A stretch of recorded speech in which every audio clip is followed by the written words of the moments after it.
Welcome to That's So Intimate, a podcast where we explore living well through deep, curious conversations. I'm Sarah, guide at Rad Intimacy, inviting you to remember your sacred self. I'm Brian, a guide at Sadhana Yoga School, where we share wisdom for life. Let's get intimate. Set an intention, you plant a seed for your future self. This is a quote from modern mindfulness teaching, and it's the opening to our topic today, which we're unpacking the word intention. And intention is the plan, purpose, or aim you have for a specific action or outcome. It is the why behind your actions, a conscious purpose that aligns your inner state with your outward actions. Well, I guess we should intend to talk about it. Oh no, here come the dad jokes. Watch out.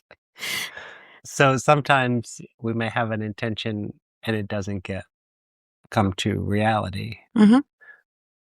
But it's still an intention. It's still a plan or an aim. Yeah. And we can't control the outcome, right? So it's the spirit and the energy and the purpose behind planning for something or, yeah. That makes me think about this. Sometimes we talk about intention versus impact. So I might have an intention to tell a funny joke, but the impact might not be. But I don't get the applause that I'm wanting. Right. I think they talk about intention versus outcome a lot when referencing, how another person might feel about something you say or do. Right? You're thinking you're doing a kind gesture. I don't know, maybe making someone their morning coffee, but the impact might not feel like, a kind gesture. It might, I don't know, who knows, how it lands for the other person. So, yeah. It's almost as if, like, if we think about that, like, so let's say I am trying to do a kind gesture to you and I have that intention. That all seems great. But let's say it doesn't land right.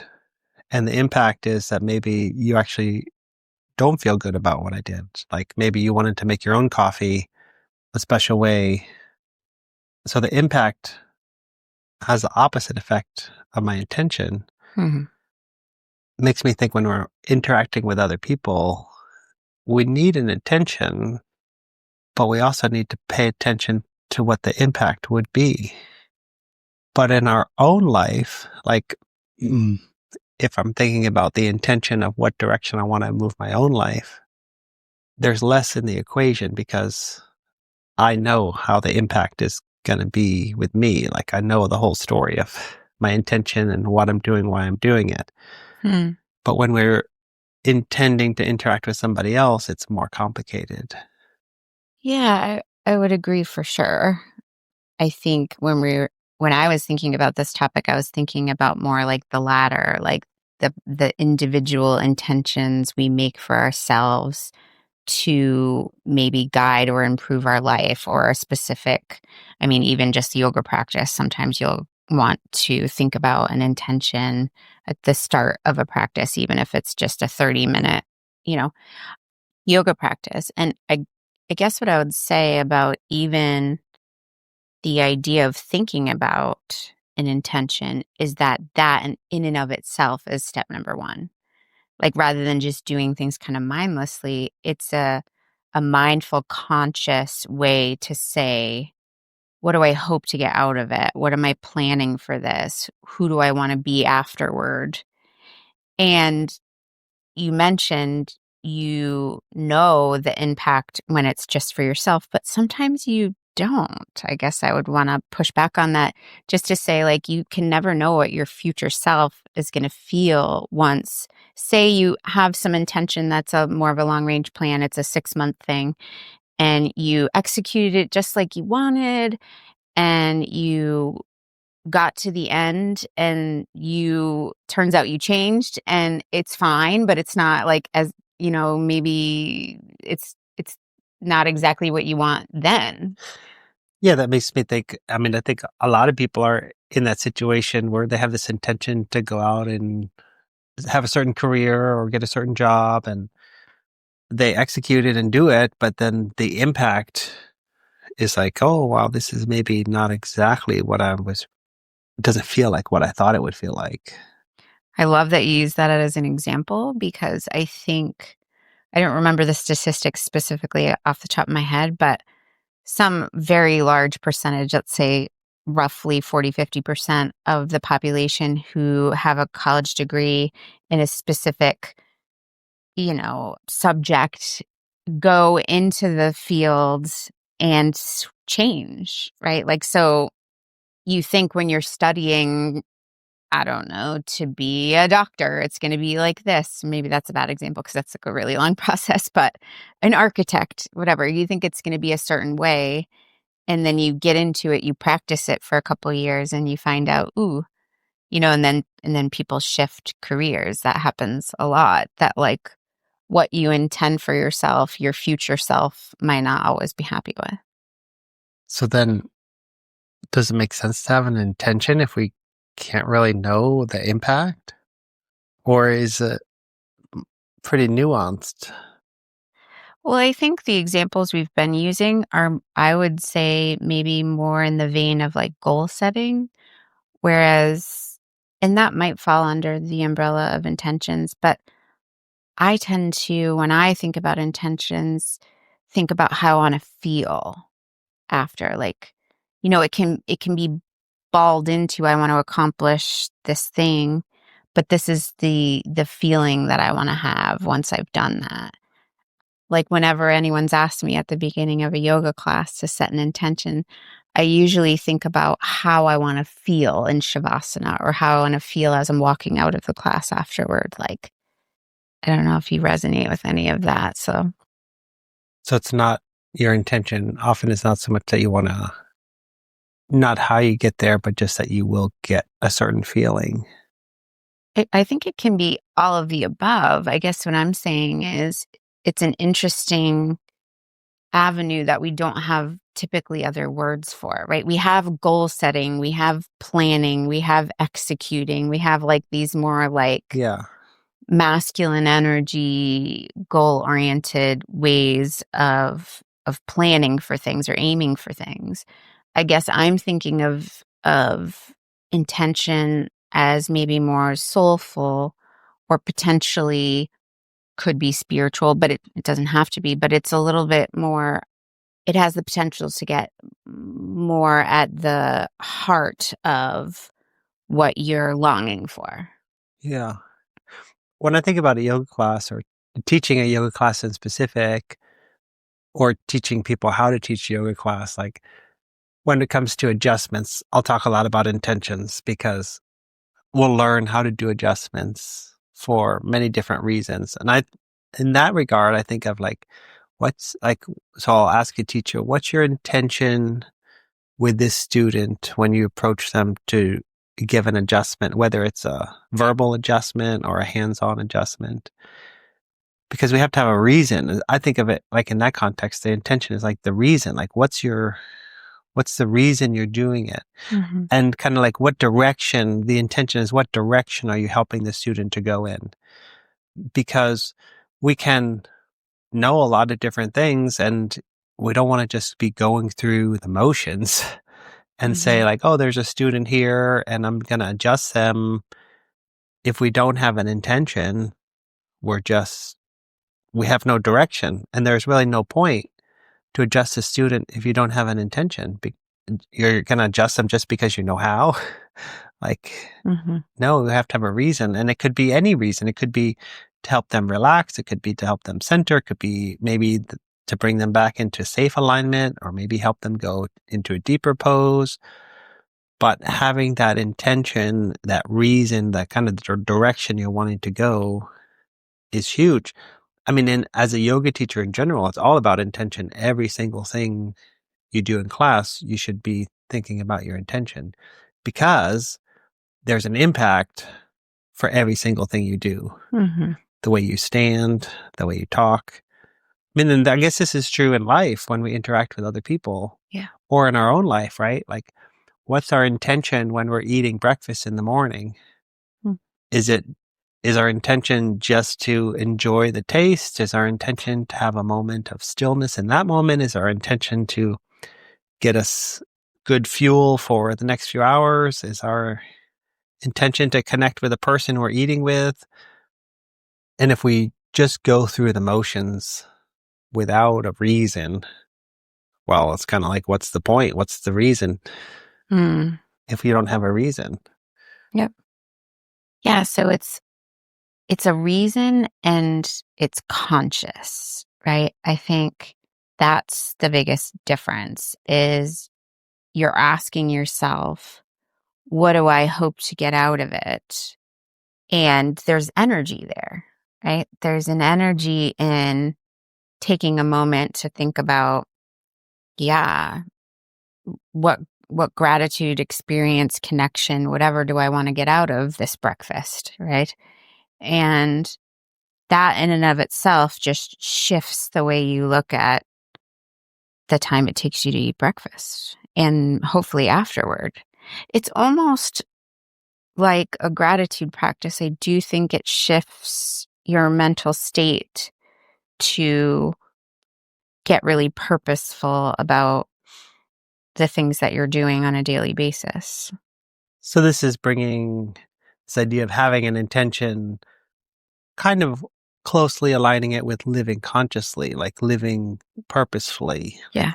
being aware and having reasons for why we're doing what we're doing, not just because it's the way we've done it before, because somebody else did it, or because it's the only way we know how. It's like, but we're doing it for a reason. So then that makes me think, is our life better if we live with more intention in more moments? Or are we fine living without intention? So I'm thinking like about my day. I wake up, I have a routine. Like, Mhm. if that's intentional, maybe my life is better. If it's not intentional, maybe my life's not as good. How does that work? I imagine that thinking about your intention and living with intention makes everything feel richer and more aligned and more purposeful. I think intention can be the bridge between your inner world and your outer actions. So, in that way, that word alignment we unpacked early on and seems quite connected to intention. So, yeah, living on purpose, I guess. And what does living on purpose bring you? I guess it brings you more toward wholeness, contentment, harmony with your inner and outer worlds. I mean, it has the potential to do a lot. I guess it's like, what do you do with it? How often and how much do you think about your intention? How much do you think about intention in your day or week? Hmm. I mean, I don't think I use that exact word, but I think almost daily I think about, when we talked about time on a recent episode, I think like if you consider your time finite, you want to make your time as rich as possible. And whatever that looks like for you can be some of your intention, right? So I think it's like these like micro moments or goals or aims that keep you kind of aligned and contented for no matter how long you're here. Yeah. As I'm thinking about it, I think about intention maybe too much. Mm. And most of the things I do are intentional. Like even today, everything I did was intentional. I got up, took a shower, woke my son up, made breakfast, got ready, dropped him off, helped my sister with her car, built a fire. It was all intentional Say more about that. because I had a reason for everything. But does that make it living with intention, that you were accomplishing things, but was it really with I intent? guess it was intentional in that it was like it all had a reason. So like I take a shower because I think it helps me.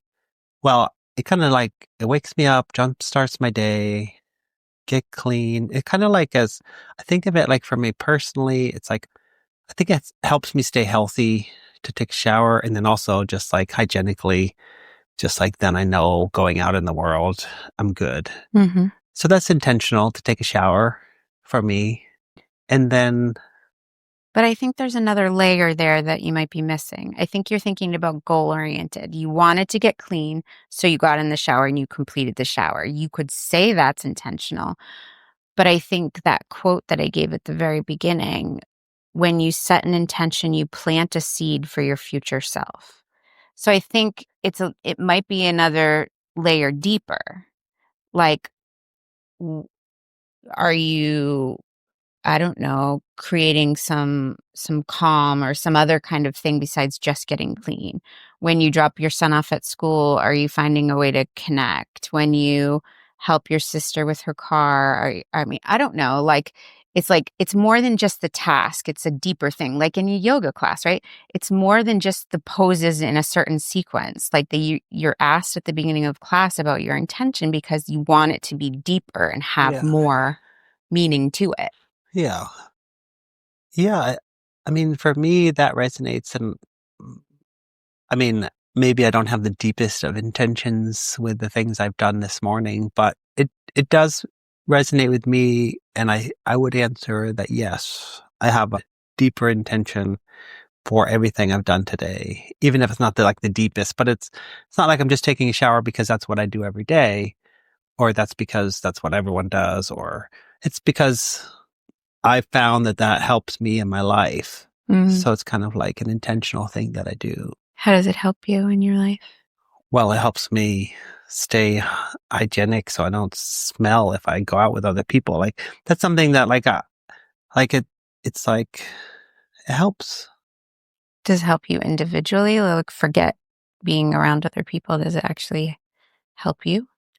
I think it does partly. Yeah, like I think there's a cleansing that happens. There's a letting go of some energy Yeah. that I need to let go of. And then there's also a the heating aspect, especially I've been a little congested. I think recently, I think that heat helps to move things in my body.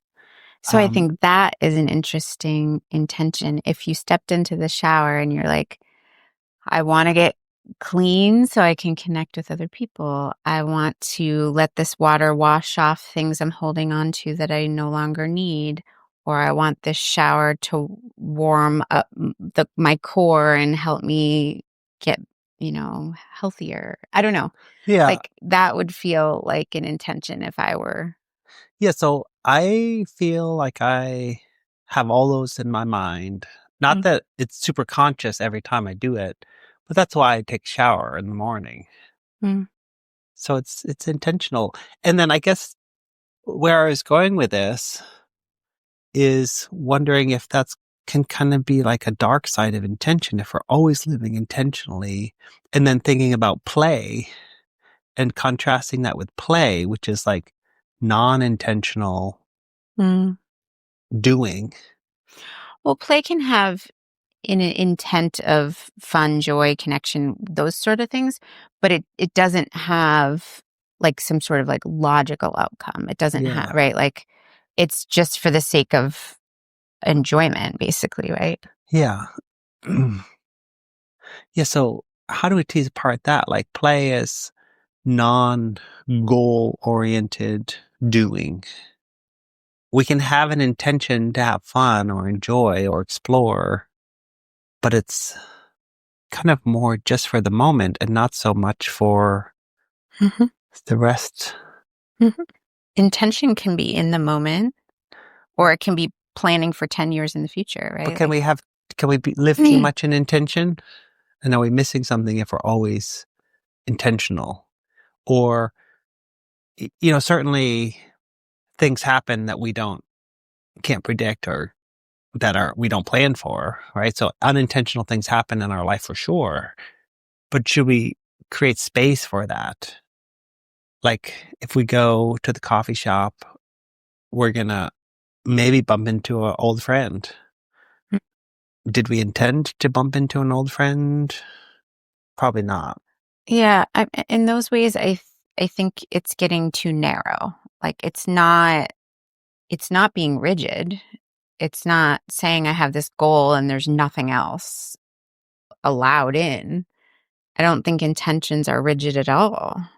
I think, again, I personally think it's a lot about the energy and the focus of something, and walking through the world mindfully is not going to disrupt connecting with other people.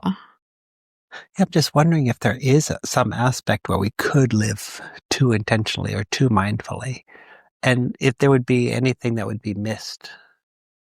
I mean, the things that come to mind is that maybe you're trying too hard. You're trying too hard to kind of do it right. You know, squeeze all of the juice out of life and be too focused or be too quote unquote good, right? Like a perfectionist thing, I guess. Ah, Maybe. and certainly we have many different intentions. So if we zoom out a little bit to a little bit more broader intention, it leaves more space for interactions and variety.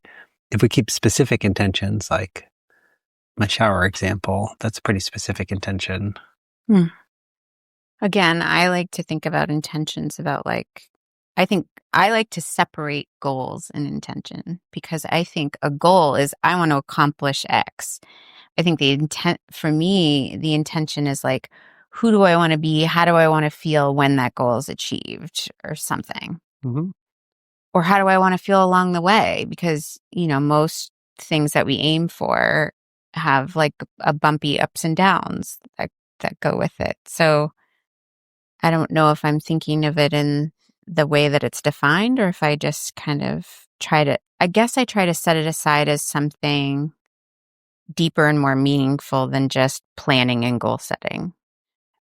We're planning a vision boarding workshop, right? Where we're drinking cacao, which opens your heart. We're going to practice some asana, so some yoga poses and things.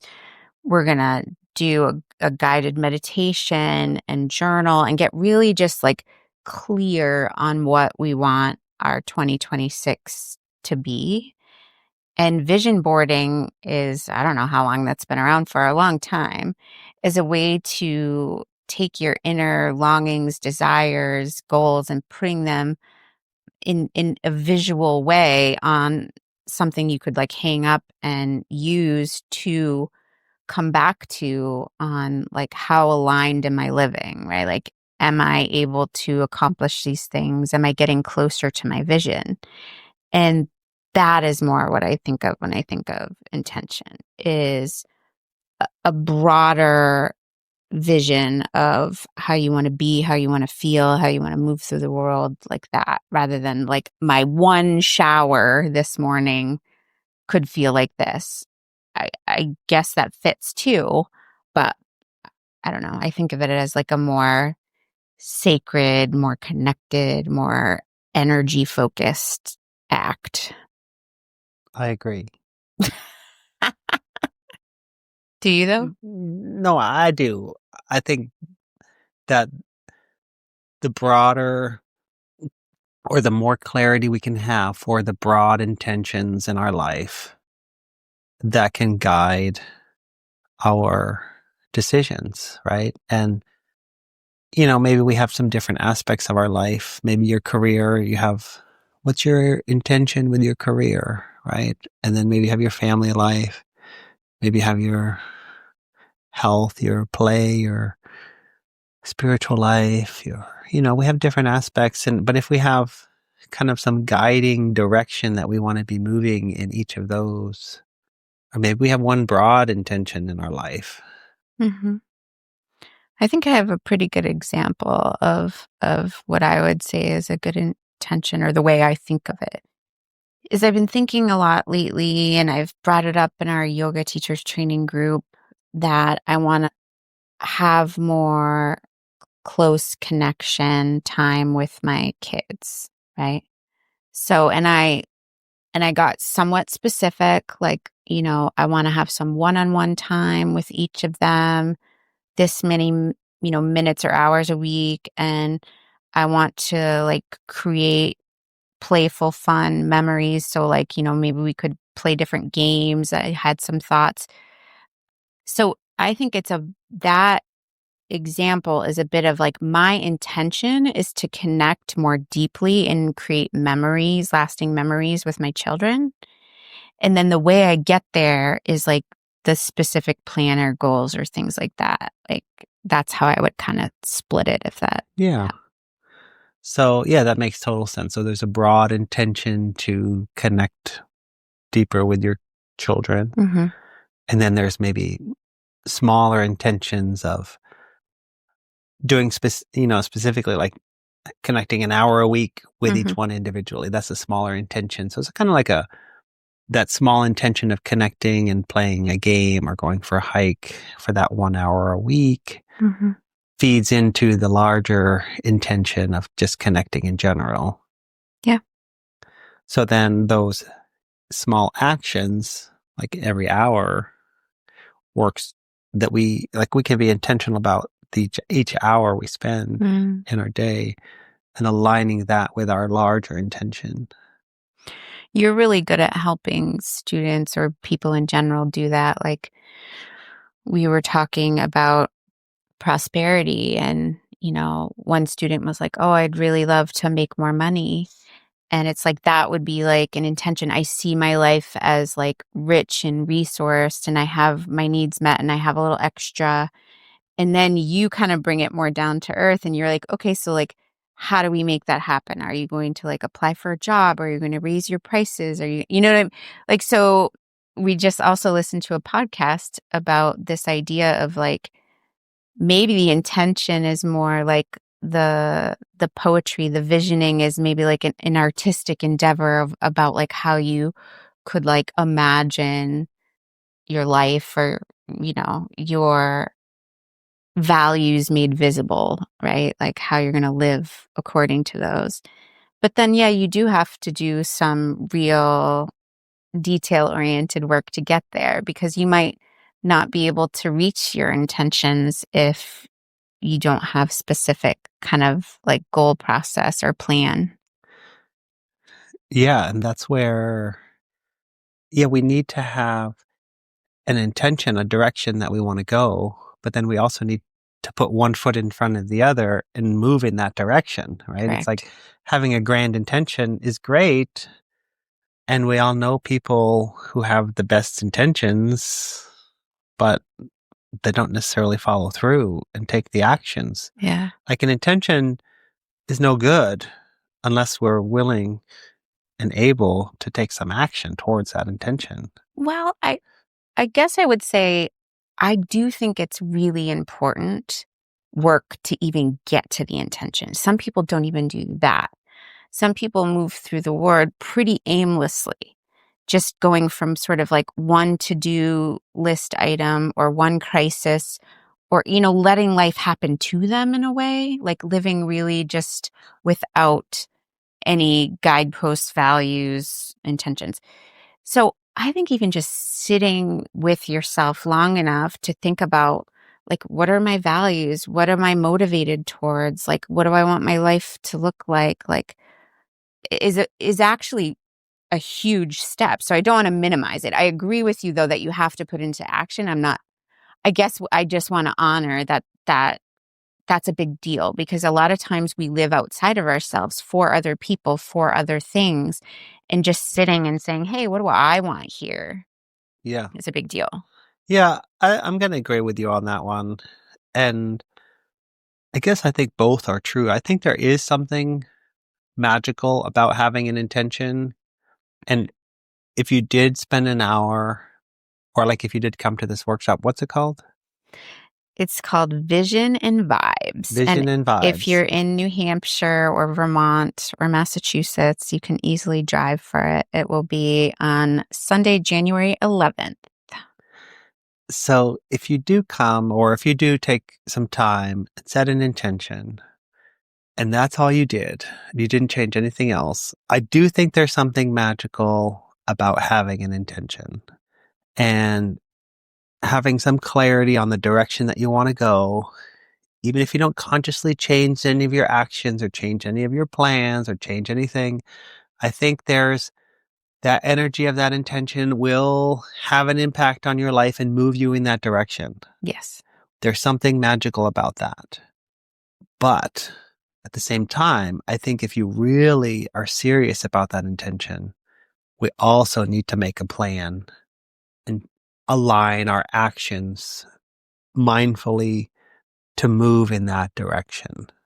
And that's going to be more powerful. More powerful and impactful, And for sure. I think both are true. I think there's something magical in having an intention.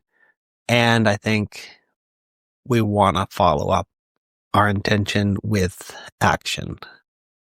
So, like with your kids, you have an intention to spend more quality time with them. That's great. If that's all you do, you like have that clarity over the next few months, that's going to happen a little bit. It's going to happen because you just kind of set that intention. It's going to happen even more quickly, more powerfully if you're like, take the next step and say, okay, what do I want to shift in my life? Oh, I want to schedule this time. I can go sledding with them this weekend. Right. And it's going to be much more powerful. Yep. Yeah. So I agree with what you said 100%. I think what I would say more on is creating the clarity in the focus and maybe like the embodied practice to even create something that is your intention does definitely shift energy and will make a difference. Now, maybe it makes a 10% difference. And maybe if you actually, make your goals like measurable, achievable with time, like dates and, get really specific, it will have, I don't know, maybe like 50% or more of an impact, right? Like it will like change your life to a higher degree for sure. But I do want to just like unpack a couple benefits or things you get out of just doing some visioning or some intention work. Clarity. That's number one. I think it just allows you to clear out of the fog of all the busyness and chaos of your lives to focus on like one or two or maybe three really focused things that you want. So clarity is a big one, especially in our chaotic world. If you have some clarity on what you want in some aspects of your life, I think that's huge. Yeah, it's huge. That makes me think of, I just sent you that podcast from Tim Ferriss, and they were talking about simplifying your life. Yeah. And they were saying like, yeah, if you can make one decision that then allows you to make 100 decisions from that, right? So it's like, if you have clarity of, I want to spend more time with my kids. Yeah. Then all these other decisions around your time are kind of already made. It's like, that's taking priority. So you've made one decision, one intention. And then like thinking it and maybe writing it out on paper or cutting out some images and putting them on a board that show the clarity towards connecting with your children. Like it will stick in your brain and it will manifest some things out in the world for sure. I think, The second thing you can get is some imagination, right? The practice of visioning is using your imagination about like what could be. Like what are the possibilities here? It gives your brain, your body some permission to kind of like play and wonder and do almost childlike things. I mean, even just the act of like cutting pictures out of magazines and pasting them on a board, it makes you think like you're back in elementary school a little bit, but it's helpful. Yeah, I love that idea. It like gives us a clean slate of what's possible, right? If you're thinking about, you want to to live in a new place or a new house or a new area. Yeah. And if all you know is the neighborhoods you've lived in and been in, that's where you're going to keep living. If you Mhm. pause and say, like, where would I really like to live? What type of house or apartment would I really like to live in? Hmm. It doesn't take much time or cost anything to look through a magazine and envision and just play. Hmm. But then you can shift your perspective and say, like, wow, oh, I really could move to a place like this because other people live in places like this. Mhm. And it just So I creates a could, shift. yeah, Yeah. it could create a shift. And it's like what's possible is just a fun game to play because it can expand your idea of what you're doing and what could be, you know? Yeah, that's that process of clearing the slate and allowing anything to be possible. That's the first step I take. Well, maybe it's a second step, but it's a step I take before envisioning Mm. and before intention setting, Mhm. because we don't want to be limited in our intentions, right? Mhm. Because the world is very vast and there's so many opportunities.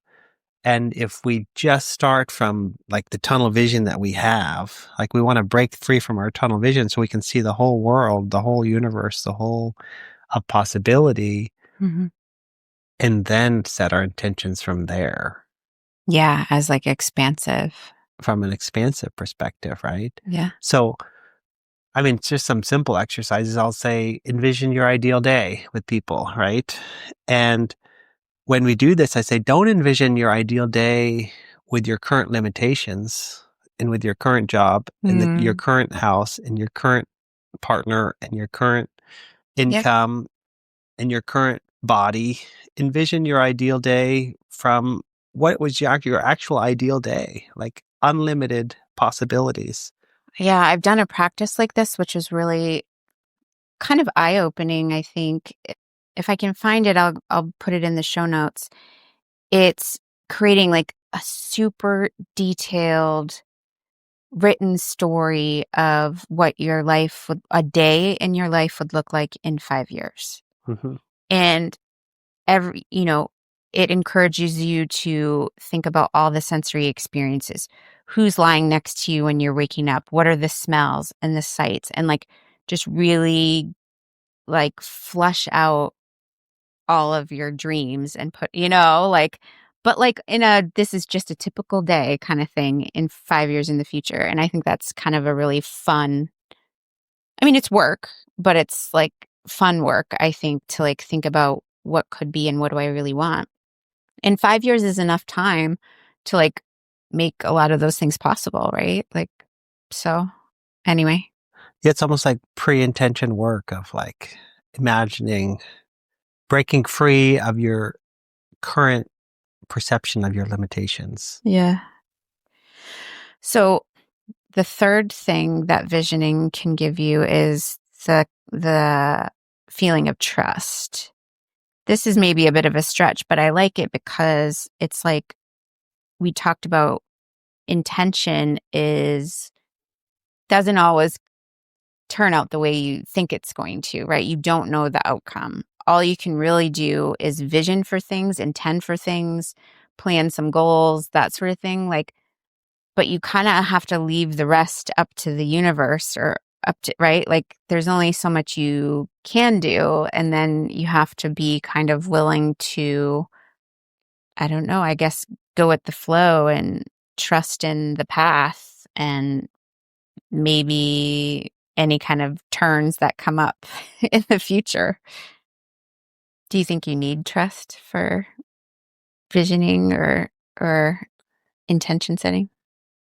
Like, are you thinking in terms of do we need to trust that having an intention is going to have an impact on our life? I think it's like a little bit of all of the above. It's like trusting in yourself, trusting in the process, trusting in the universe, trusting in your support system. Like, I don't know. Because I think it's like an abundant mindset, maybe a little bit, or like, I think having more trust will help in the intention setting process. And it kind of makes me think about anything we're trying that's new. We try it out on little things, right? Mm. So maybe set an intention for your day. If you've never experimented with intentions, set an intention for your day or even for a meal. If you're meeting somebody for a meal, just set an intention, like just to connect or to share a story or To whatever, learn something new to about learn them. something new about, yeah, whatever it is, just Mm-hmm. set an intention and then see how that plays out, right? And then you can get some feedback, right? And then maybe you build some trust in the process rather than what's my intention for the next decade? And I'm going to do a vision board for this and I'm going to shift every action to this intention. If you haven't done intention work before, that's kind of like really jumping off a cliff, right? Mm-hmm. Whereas it doesn't take much. You're not risking that much to set an intention for a meal or for a day. And then, so let's say, and then we do that a few times and you kind of get some experience with it and some feedback. And you're like, oh, wow, that having an intention actually really helped. Hmm. Right. And then you're like, okay, maybe I'll try a little bigger intention. What's my intention this week? Or what's my intention with something a little bigger? And we can build trust that way, step by step. Yep. And that's like trusting in yourself in the process of it. Yeah. Yeah. So the fourth thing is embodiment. I think visioning takes parts of all of you. And for it to really come into action in the world, it has to be believed in your kind of mind, body, soul, right? Like, so it's this practice that takes all of you to enact. So embodiment of intention, is that like is that the taking action aspect or feeling it with our whole being? I think it's probably both. This is sort of like what you get out of the practice of visioning. And the way, like, say, we're talking about doing it in this workshop is from a very embodied perspective, right? We're using plant medicine, we're using movement, we're using guided imagery, we're journaling, right? It's like this, let's like, we're trying to grab parts of all of ourselves Mm. to create the vision or the intention. Yeah, so embodiment as not just a mental process, we're moving the body, we're tasting cacao, we're feeling connected with other people, we're really fully, yeah, feeling it in all aspects of our being, the intention. Hmm. Yeah. And that works both ways, right? Because then we can feel what direction we want to be moving in, like feel what our intention is from all parts of our being, because we may have scattered intentions, right? The Hmm. intention of our mind may be one thing, the intention of our heart may be another, the intention of our body may be another, Yep. right? Like we feel this all the time. Like I always think like food's such a good example, like our mind or taste buds might want one thing, Hmm. but our stomach and body may want something else. Right. But yeah, setting that intention from our whole being and then allowing, once we have that intention from our whole being, allowing all of our body, all of our parts to start to work towards that intention. Which brings me to the last one, which is alignment. So it's like aligning with those aspects of yourself and then aligning with certain parts of your environment or your community or like putting the vision in alignment with things like your values, but then also with things like your community, for example, like how does this work here where I am with these people I care about, or how does this work based on my value system, and how can all these things come together into like some unified vision. I have a good quote from Carl Jung. Your vision will become clear only when you look into your own heart. So he's sort of referencing one of the many aspects we just talked about when we talked about like, embodied visioning, but making sure that you're asking your heart what it's really longing for as part of the vision. Yeah, I love that, right? Setting an intention. I mean, in yoga, I think of it like from the true self or the deeper self, because we have the ego has its own goals and agendas, but there's, we all kind of experience this deeper part of ourselves that has this longing. And I would say that's synonymous with the heart, right? So it's like we can act from the mind or from the heart. And the heart is kind of more our soul aspect of ourselves and not so much the ego. Yeah, the more we can tap into that heart energy, the deepest part of yourself, and set intentions from that. Hmm. Growing up, or not, I guess not growing up, maybe when I was in college or something, I had this mug and it had a quote from Henry David Thoreau on it. Go confidently in the direction of your dreams. Live the life you have imagined. Cheesy, but I think I always kind of wanted to create values aligned intentions or vision something grand and beautiful for my life. And by grand, I don't mean fancy. I just mean like, I don't know, whether it's like an impact or the people I meet or something like that. And that was really like motivational to me as like a young adult, I think. The idea that like you can have unlimited vision for your life and you just go confidently in the direction, right? It's not that simple, but yet sometimes it is if you just hold that as maybe your intention. Yeah, there's something seems different than having a dream or a vision. And then I guess setting your intention to move in that direction, right? So intention is kind of just like one part of the story because we need to have that vision or dream Yeah. and have clarity on that. And then the next step is to set kind of like a little commitment or intention to move in that direction. Hmm. And then the next step is to start taking actions and move in that direction. So, also related to intention and related to vision, I think is this concept of calling in something, like bringing in energy or manifesting something. I wonder if you have thoughts about how that might be similar or different or. First take, I think it's the same, right? If you have something you want to manifest in your life, it's very similar to having a vision and then having an intention to move in that direction. It's kind of maybe like with intention, you're thinking about moving in a direction. So you're moving towards something, whereas manifestation has more kind of like you're staying where you are, but you're calling something else in. Mm, So sometimes manifesting may feel like I think sometimes people think that you don't need to take some actions. Like you're just going to call it in and just like cast the line out and then reel it in.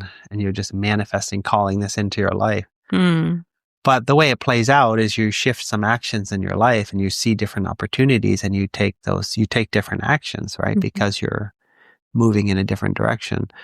I think it's very similar, but slightly different approach. And I guess, there's a lot of different people with a lot of different personalities and ideas. So we have different ways to approach basically the same thing. I think if we're thinking about the difference of, let's say we're doing a visioning board and we're calling it an intention versus a manifestation, maybe if we set an intention, we're going to have more actions that go along with Mm, that. mhm. Whereas if we call it manifesting, it might feel a little bit more passive Yeah. and maybe it's more internal work, whereas intention is more external work. feels like they would be powerful if you did sort of all of the above a little bit, right? Like what I like about the idea of calling in or manifesting is I feel like without it being overt, there's this underlying sense of worthiness in it. Like, sort of, I deserve these good feelings or these good things to happen to me. And it is less proactive, as you mentioned, than like intention setting or, right, moving toward goals. But it's also beautiful in that there's a bit of a surrender there. There's a bit of like, I'm going to allow time and the universe to be in charge. So I love that. But I guess I've seen some what I feel like are like icky versions of this where it's just like entitlement and about consumerism, like people saying like I want to manifest $1 million home to just like land in my lap, or I don't know, silly things like that. But this is where I've seen this word overused a little bit.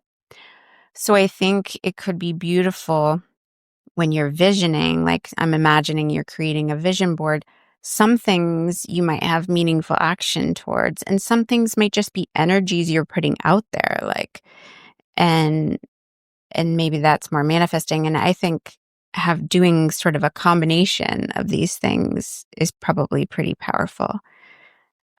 Yeah, Yeah, with manifesting, like if you want to manifest $1 million home, what I think of is like what you're really manifesting is how you will you feel in that home. exactly. Yeah. So then the manifestation work is feeling that feeling without having the home. Of abundance and You don't prosperity and you don't yeah. need the home to feel that way. Yeah. But it's like manifestation work. That's why I said it was more internal. It's like cultivating that feeling. How are you going to feel? Maybe you're going to feel more financially stable, or maybe you're going to feel accomplished, or you're going to feel, I don't know what you're going to feel. Maybe you're just going to feel awesome. Well, in order to manifest that, you got to start feeling that, and then it's going to come into your life. Because if you're not feeling how you want to feel when you have that home, you're not allowing that space for it Mm. to come into your life. You need to have those feelings almost first. So that's what I think of manifestation work is like manifesting those feelings within yourself. And then we can manifest things externally. Whereas maybe intention setting is more external. Okay, I'm working externally with an intention to cultivate things in my life. Hmm. It was interesting because that's what I said about intention is I use it as how do I want to feel. And so we're kind of seeing the opposite. I guess I'll say my feeling about intention is it's it's broader. It's like I want to connect with my kids because I want to feel close to them, right? And I want them to feel my love. Like so for me that's intention.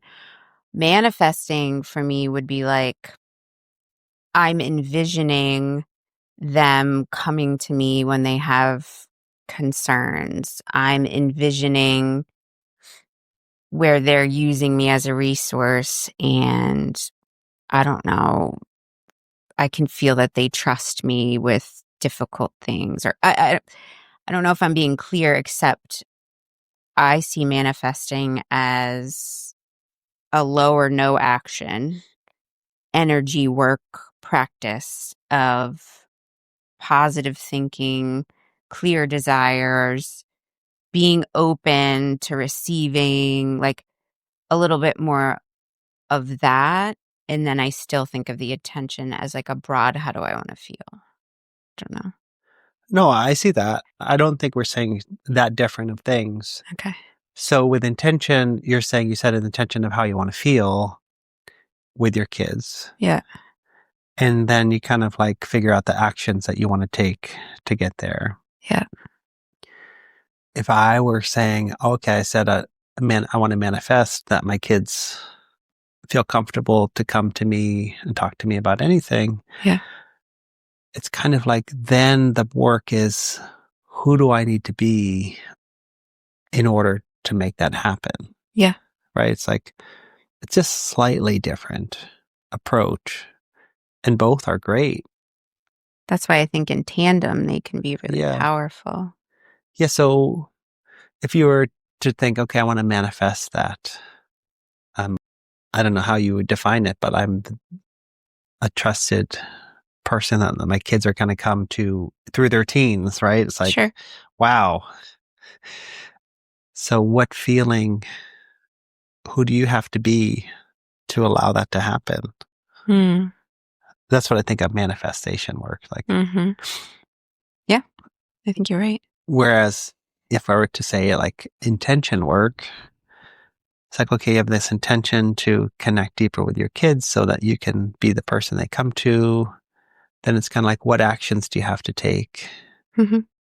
to allow that to happen? So that's why I say like manifestation for me is like more internal work. Yeah. Like, who do you have to be? Yep. And intention is kind of like more external work. It's like the details of, okay, I'm going to try to connect with them an hour a week, Yeah. individually or in deeper ways than I currently have. I think that's an important distinction when you're visioning, right? Like to get really clear on the work you do for yourself to be receptive to the type of life or vision for the future that you want, right? That's the manifesting part. And then do some actions with intention towards that. Like the both and I think Yeah. will get you further. Yeah. I mean, ultimately, I would say it's the same thing. You kind of like want to move your life in a certain direction.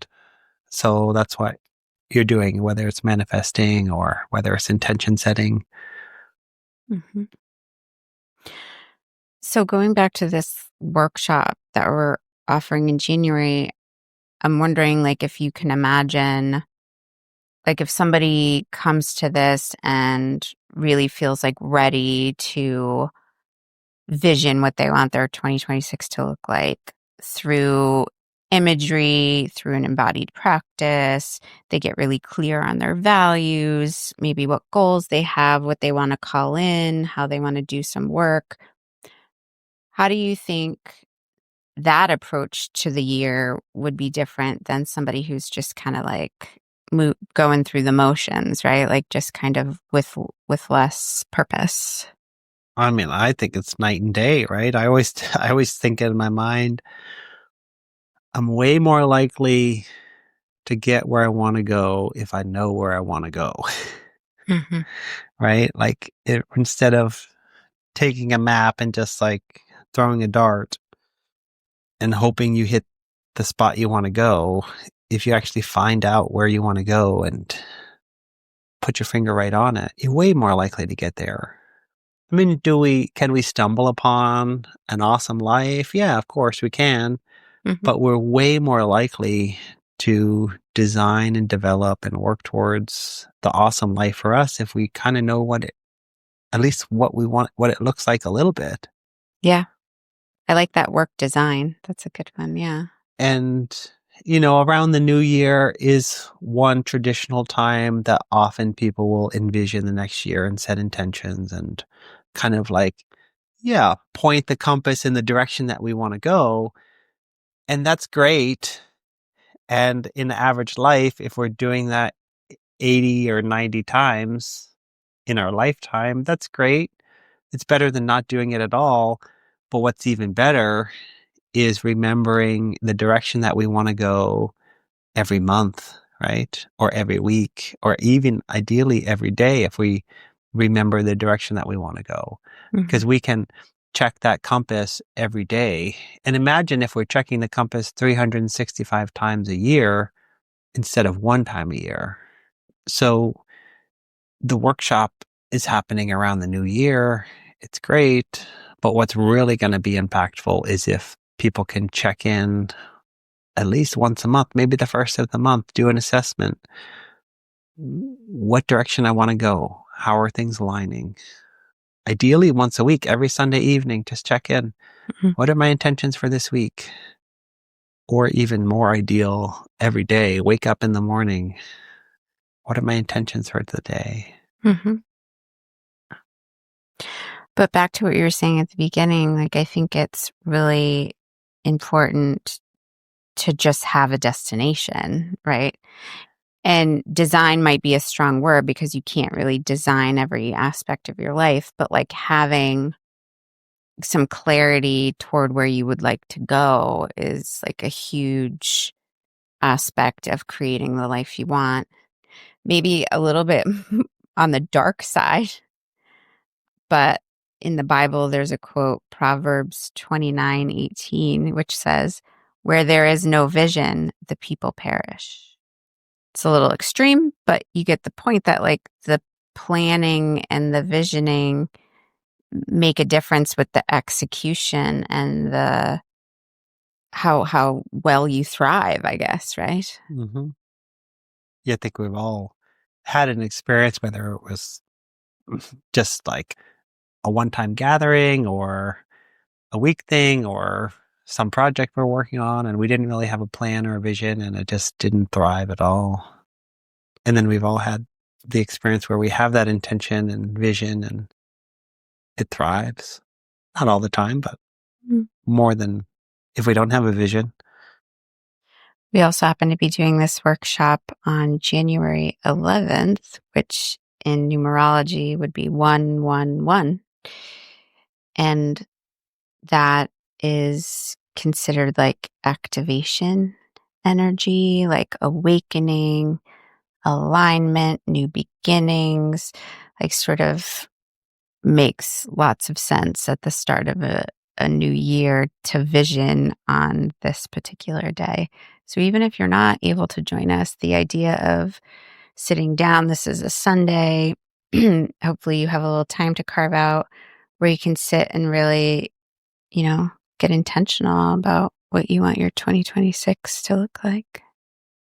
Yeah, so if I were to give instructions for that Mm. based on my experience or advice on how to do that for someone in 30 seconds, I would say first step, clear your mind, right? So maybe that's going for a walk or run or Sit quietly sit with no quietly or distractions. clean the house or do whatever you need to like clear your mind of everything that's going on. Yeah, then sit, maybe meditate, journal, sit quietly. There's something about being still in the body that helps the mind to be still.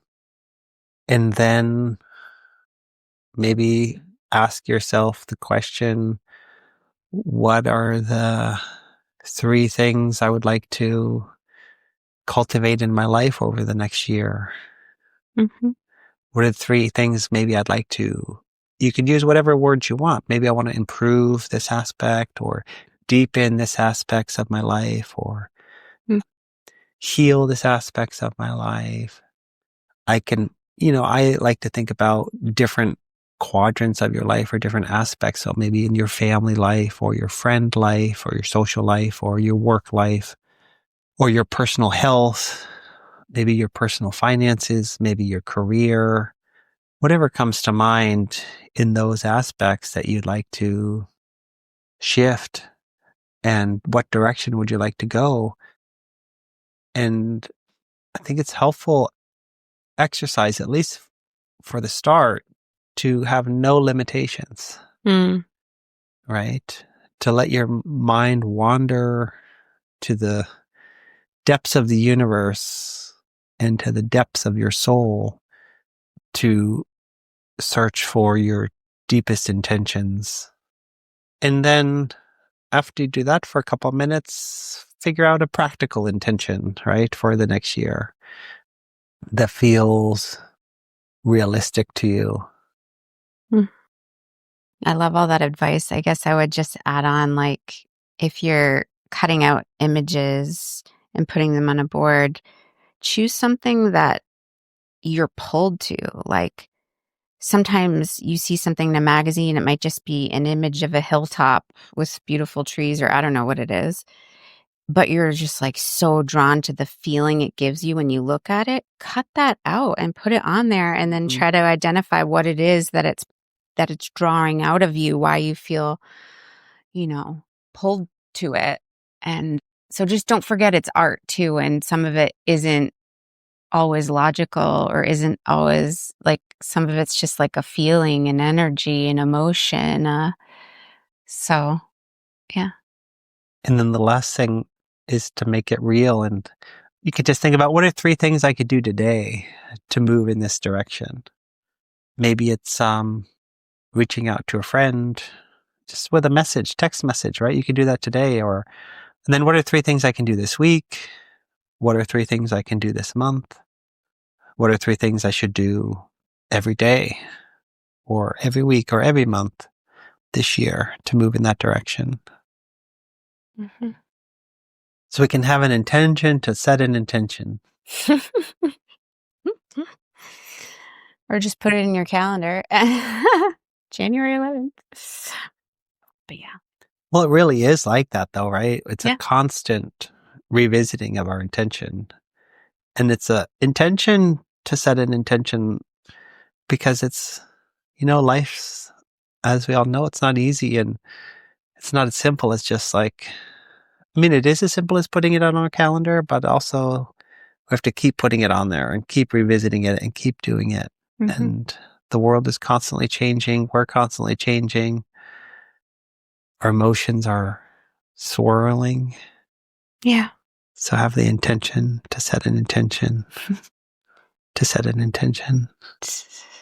And hopefully the idea of sitting, in some sort of silence and tuning in with yourself and coming up with some kind of a vision or an intention will help you feel inspired. I think that's the flame underneath all of this is, what are you drawn toward? What inspires you?